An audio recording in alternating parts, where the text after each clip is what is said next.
When Julius Caesar offered Marcus Cato the Younger a pardon and high position in his new regime, Cato's response shook the Roman world. He chose death over compromise. But before you dismiss this as ancient extremism, understand this: Cato wasn't just making a political statement. He was demonstrating the ultimate expression of stoic integrity, the principle that your character is the only thing truly under your control, and therefore the only thing worth dying for.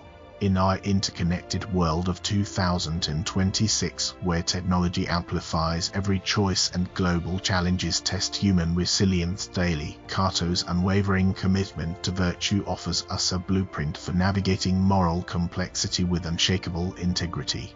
The first lesson from Cato's life is that integrity is not negotiable. Throughout his career in the Roman Senate, Cato never accepted bribes, never compromised his principles for political gain, and never bent his moral code to fit the situation. When other senators enriched themselves through corruption, Cato lived modestly. When others changed positions based on popular opinion, Cato remained consistent. This wasn't stubbornness, it was philosophical conviction. The Stoics taught that virtue is the only true good, and vice the only true evil. Everything else, wealth, power, popularity, is indifferent. Cato embodied this teaching completely. In modern life, apply this by identifying your non-negotiable values. Write them down. When faced with ethical dilemmas at work, in relationships, or in personal choices, measure every option against these principles. The path that preserves your integrity is always the right path, regardless of the external consequences. The second teaching is that moral courage requires practice in small things. Cato didn't suddenly develop the strength to defy Caesar overnight. He built this character through decades of small, consistent choices. He refused minor corruptions, stood against popular but wrong decisions, and maintained his principles even when it cost him politically. Seneca wrote that we must practice poverty in wealth and strength in comfort, so that when real challenges come, we are prepared. Cato lived this philosophy. He walked barefoot in winter, wore simple clothing, and lived without luxury, not from necessity, but as training for his character.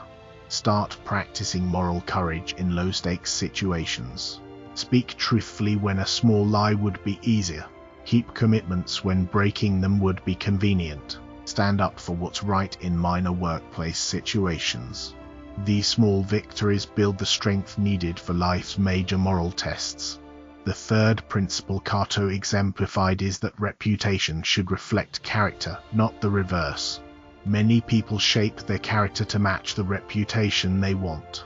Cato did the opposite. He let his reputation flow naturally from his character, regardless of how others perceived him. He was often unpopular, considered inflexible, and criticized as unrealistic. But history vindicated him. While his contemporaries who compromised for temporary gain are remembered as cautionary tales, Cato stands as a symbol of incorruptible virtue. In our social media age, the temptation to craft image over substance is overwhelming. But authentic integrity means being the same person in private as in public, letting your actions speak louder than your personal brand, and caring more about who you actually are than how you appear to others. The fourth lesson is that true strength lies in what you can endure, not what you can control. Cato faced exile, political defeat, personal loss, and ultimately the fall of the Roman Republic he loved. He couldn't control these external events, but he could control his response to them. When Caesar's forces finally cornered him in Utica, Cato spent his last night reading Plato's dialogue on the immortality of the soul. He faced death with the same calm dignity he had shown in life. This wasn't despair, it was the ultimate expression of stoic freedom. No one could force him to live without honor. When you face setbacks, losses, or circumstances beyond your control, remember Cato's example. Focus entirely on your response. Maintain your principles. Act with dignity. Let external storms rage while your inner citadel remains unshaken. The fifth and final teaching is that legacy is built through consistent virtue, not grand gestures. Cato's influence didn't end with his death, it inspired generations. Brutus, one of Caesar's assassins, claimed to be motivated by Cato's example. Centuries later, George Washington kept a play about Cato's life as his favorite, drawing inspiration during America's founding. This power came not from dramatic moments, but from decades of small, virtuous choices. Cato showed that one person living with complete integrity creates ripple effects that extend far beyond their lifetime. In 2026, as we witness remarkable examples of human resilience and moral courage across the globe, we see Cato's legacy continuing. Individuals choosing principle over profit, truth over convenience, and character over comfort demonstrate that his example still lights the way forward for our shared humanity. Your daily choices matter more than you realize. Every moment you choose integrity over expedience, you strengthen not only your own character but contribute to the moral fabric of society. Be the person others can count on. Stand for truth even when it's difficult. Let your life be a testament to the power of uncompromising virtue.